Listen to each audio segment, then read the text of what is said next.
Hello everyone. जैसे कि हमें पता है आज से आईआईटी भुवनेश्वर का एप्लीकेशन विंडो ओपन हो चुका है। मतलब आज से सभी लोग आईआईटी भुवनेश्वर के लिए अप्लाई कर पाएंगे। लेकिन हमें ये बात बहुत अच्छी तरीके से पता है कि कोई युद्ध लड़ने से पहले युद्ध का सारा नियम जो है हमें पता होना चाहिए। ठीक उसी तरह आईआईटी भुवनेश्वर के लिए अप्लाई करने से पहले हमें पहले ये पता होना चाहिए उसमें एडमिशन लेने के लिए क्या क्या मिनिमम एलिजिबिलिटी होनी चाहिए। तो युद्ध के नियम को मैं आईआईटी भुवनेश्वर का एलिजिबिलिटी के रूप में इस वीडियो में प्रस्तुत करने जा रहा हूँ। चलिए शुरू करते हैं। ये आप देख सकते हैं, ये नोटिस जो है आईआईटी भुवनेश्वर ने अपनी ऑफिशियल वेबसाइट में रिलीज़ किया है। यहाँ पर तुम देख सकते हो एलिजिबिलिटी क्राइटेरिया के बारे में पूरा अच्छी तरीके से लिखा गया है। पहले फर्स्ट पॉइंट देखो। फर्स्ट पॉइंट में ये लिखा गया है कैंडिडेट मस्ट पास्ट 10+2 एग्जाम और equivalent exam in all subject and secure the following minimum aggregate और इक्विवेलेंट ग्रेड्स इन 10+2 एग्जाम। जो पहला पॉइंट है इसमें ये बताया गया है जो कैंडिडेट है उसका 12th में मिनिमम कितना परसेंटेज होना चाहिए, वो भी कैटेगरी वाइज। यहाँ पर देख सकते हो कि अगर तुम जनरल कैटेगरी का हो तो फिर तुम्हारे पास 60% होना चाहिए, ईडब्ल्यूएस वालों के लिए भी 60%, ओबीसी के लिए 55% और SC ST PWD के लिए 50%। मतलब जनरल के लिए 60% होना चाहिए 12th में, और ईडब्ल्यूएस के लिए भी 60%, ओबीसी के लिए 55% और SC ST PWD के लिए 50%। ठीक है। फिर क्या है, 2 नंबर पॉइंट में ये बताया गया है candidate must have appeared in all 7 subject in the NCET 2026 exam. तो इसका मतलब ये है जो 7 सब्जेक्ट थे, जैसे कि क्या क्या थे, लैंग्वेज 1, लैंग्वेज 2, जनरल टेस्ट और हमारा टीचिंग एप्टीट्यूड, और उसके बाद 3 जो डोमेन थे, जो तीनों सब्जेक्ट में तुम्हें मिनिमम एक क्वेश्चन तो तुम्हें अटेम्प्ट करना ही है। चाहे वो क्वेश्चन गलत हो या फिर सही हो वो मैटर नहीं करता, लेकिन तुम्हें 7 सब्जेक्ट में एक एक क्वेश्चन मिनिमम तुम्हें अटेम्प्ट करना ही है। गलत हो तो भी चलेगा, लेकिन अगर तुम कोई भी एक सब्जेक्ट में बिल्कुल भी कोई क्वेश्चन अटेम्प्ट नहीं किए हो तो फिर तुम एलिजिबल नहीं हो। और ऐसा है कि मान लो मैं एग्जांपल ले रहा हूँ कि टीचिंग एप्टीट्यूड में तुमने एक क्वेश्चन अटेम्प्ट किया है और वो गलत गया है तो भी कोई दिक्कत नहीं। बाकी सारे सब्जेक्ट में भी तुमने क्वेश्चन अटेम्प्ट किए हैं, लेकिन टीचिंग एप्टीट्यूड में एक क्वेश्चन अटेम्प्ट किया है वो गलत गया है तो भी चलेगा। लेकिन अगर तुम ऐसा मान लो कि टीचिंग एप्टीट्यूड के तुमने कोई भी क्वेश्चन अटेम्प्ट नहीं किए तो फिर तुम जो है एलिजिबल ही नहीं हो यहाँ पर एडमिशन के लिए। ठीक है।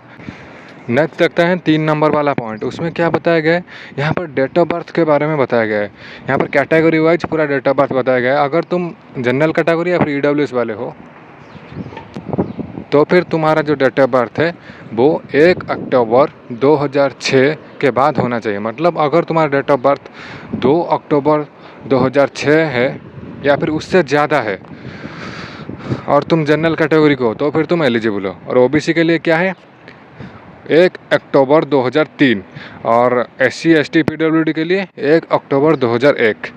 मतलब ये है कि 1 अक्टूबर 2003 के बाद हो तो चलेगा ओबीसी के लिए, 1 अक्टूबर 2001 के बाद हो तो चलेगा SC ST PWD के लिए, और 1 अक्टूबर 2006 है तो चलेगा ऑन रिजर्व्ड या फिर जनरल कैटेगरी और ईडब्ल्यूएस के लिए। ठीक है। और आगे देखते हैं क्या है। और आगे ये है कि अगर तुम मान लो एडमिशन के बाद फिजिक्स तुम्हारा मेजर सब्जेक्ट के हिसाब से लेना चाहते हो तो फिर तुम्हारा क्या क्या मिनिमम एलिजिबिलिटी होना चाहिए। उसके लिए पहले क्या है, तुम NCET 2026 में फिजिक्स को एज ए डोमेन सब्जेक्ट तुम एग्ज़ाम देना चाहिए। उसके बाद क्या है, तुम 10+2 मतलब 11-12 में तुम्हारे सब्जेक्ट कॉम्बिनेशन में फिजिक्स होना ही चाहिए। उसके बाद क्या है, थर्ड पॉइंट में जो C नंबर का पॉइंट है उसमें क्या है, candidate must have scores at least 60%।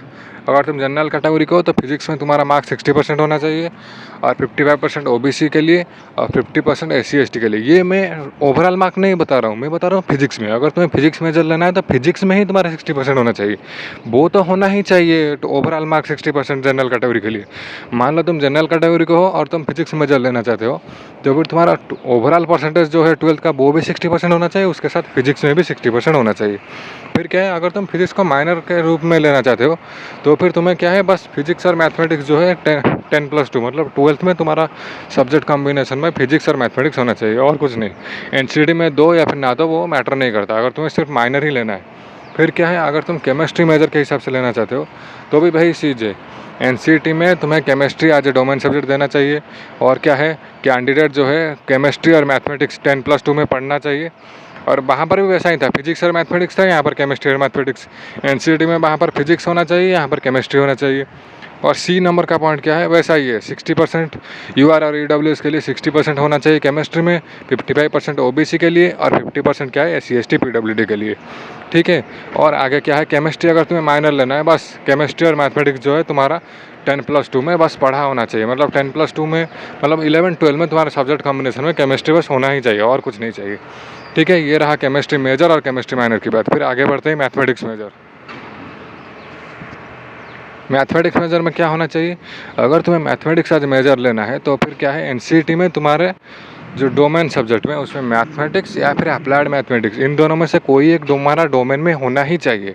फिर क्या है, कैंडिडेट जो है मस्ट स्टडीड मैथमेटिक्स इन 10+2, यहाँ पर और कुछ नहीं चाहिए। बाकी केमिस्ट्री और फिजिक्स केस में क्या था, जैसे कि केमिस्ट्री केस में केमिस्ट्री और फिजिक्स दोनों होना चाहिए तुम्हारे सब्जेक्ट कॉम्बिनेशन में, लेकिन मैथमेटिक्स केस में सिर्फ मैथमेटिक्स।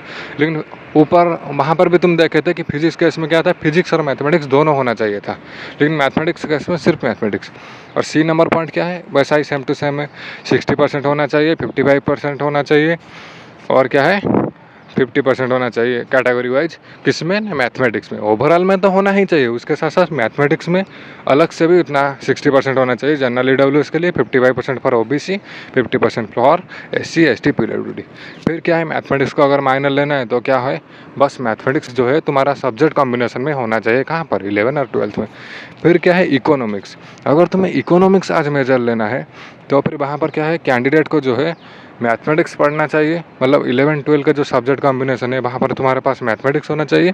उसके बाद क्या है, जो कैंडिडेट को 60%, मतलब जैसे यूआर और फिर ईडब्ल्यूएस कैंडिडेट जो है उसके पास 60% होना चाहिए 10+2 में मैथमेटिक्स में। किसमें, मैथमेटिक्स में। अच्छे से देखो, इकोनॉमिक्स के लिए सब कुछ मैथमेटिक्स के ऊपर ही डिपेंड कर रहा है। इकोनॉमिक्स मेजर लेने के लिए इकोनॉमिक्स होना कोई ज़रूरी नहीं है, इकोनॉमिक्स मेजर लेने के लिए तुम्हें मैथमेटिक्स की पढ़ाई करनी चाहिए।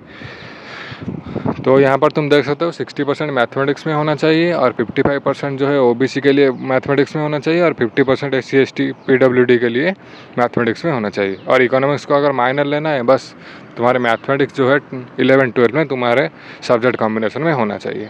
ठीक है। और मैंने जो बताया था कि स्टार्टिंग वाला जो था कि ओवरऑल 60% होना चाहिए 12th के परसेंटेज, किसके लिए, जनरल और ईडब्ल्यूएस के लिए, 50% एससी एसटी पीडब्ल्यूडी के लिए और 55% ओबीसी के लिए। तो ये था एलिजिबिलिटी क्राइटेरिया।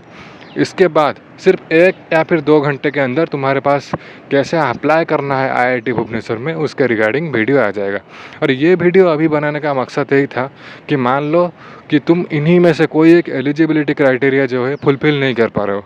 मान लो तुम डेट ऑफ बर्थ वाला एलिजिबिलिटी क्राइटेरिया जो है वो तुम फुलफिल नहीं कर पा रहे हो, लेकिन तुमने क्या किया, वहाँ पर तुमने अप्लाई कर दिया, तुमने 500 रुपये का एप्लीकेशन फ़ीस भी दे दिया, फिर पता चला कि तुम्हें एडमिशन के लिए अलाउ नहीं किया जा रहा क्योंकि तुम एलिजिबिलिटी क्राइटेरिया जो है उसको तुम मैच नहीं कर पा रहे हो। तो मेरा मकसद हमेशा ये है, मैं नहीं चाहता तुम्हारा फालतू में कभी पैसा वेस्ट जाए। हाँ, और एक चीज़ है कि मैंने पिछले कुछ वीडियो में किसी ने पूछा था, कुछ बच्चे मुझे पूछे थे, उनका 2-3 बच्चे का था, उन्होंने ऐसे पूछा था कि 220 या फिर 230 ऐसे कुछ मार्क्स था और उन्हें सेकेंडरी लेवल में बीएससी बीएड के लिए अप्लाई करना है। वो लोग ऐसे पूछे थे, तो मैंने उसके रिप्लाई में दे दिया था कि आरआई में तुम अप्लाई मत करो। तो वो लोग अभी थोड़ा मतलब ऐसे दुखी हो रहे हैं और बोल रहे हैं आप ऐसे कैसे बोल सकते हो कि अप्लाई मत करो।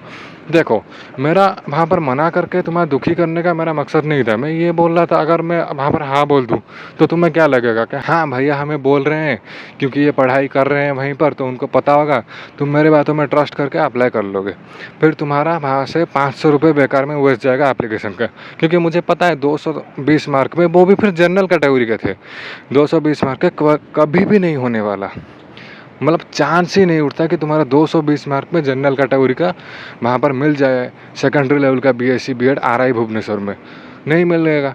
फिर वहाँ पर तुम्हें नहीं मिलेगा, बेकार में तुम्हारा 500 रुपये वेस्ट जाएगा। मैं नहीं चाहता कि तुम्हारा अननेसेसरीली पैसा वेस्ट जाए, इसलिए मैंने मना किया। और वहाँ पर तुम दुखी होने की कोई ज़रूरत नहीं है, मैं जो कर रहा हूँ अच्छे के लिए कर रहा हूँ। क्योंकि बहुत सारे यूट्यूबर्स ऐसे हैं जो बहुत झूठ बातें बोल देते हैं कि जैसे ही कोई बच्चा पूछ देगा कि 100 मार्क में मेरा हो जाएगा क्या आरआई में, हाँ हो जाएगा। भाई कैसे होगा 100 मार्क में? टोटल 10 सीट है, उसमें से सिर्फ 5 सीट जो है जनरल कैटेगरी के लिए। 100 मार्क में तुम्हारा कैसे हो जाएगा? जबकि बच्चे यहाँ पर आराम से 400 के ऊपर इतने बच्चे पढ़े हुए हैं, और वो भी उड़ीसा वाले बच्चे पढ़े हुए हैं। वो लोग कहाँ अप्लाई करेंगे? RI भुवनेश्वर में ही अप्लाई करेंगे ना वो। तो फिर ये कैसे उनके जगह में ये बच्चा आ जाएगा 100 मार्क्स लेकर? तो ठीक है, उसमें मतलब दुखी मत हो, मैं जो कर रहा हूँ तुम्हारे अच्छे के लिए कर रहा हूँ। मैं इसलिए कर रहा हूँ कि तुम्हारा ट्रस्ट जो है वो ब्रेक ना हो।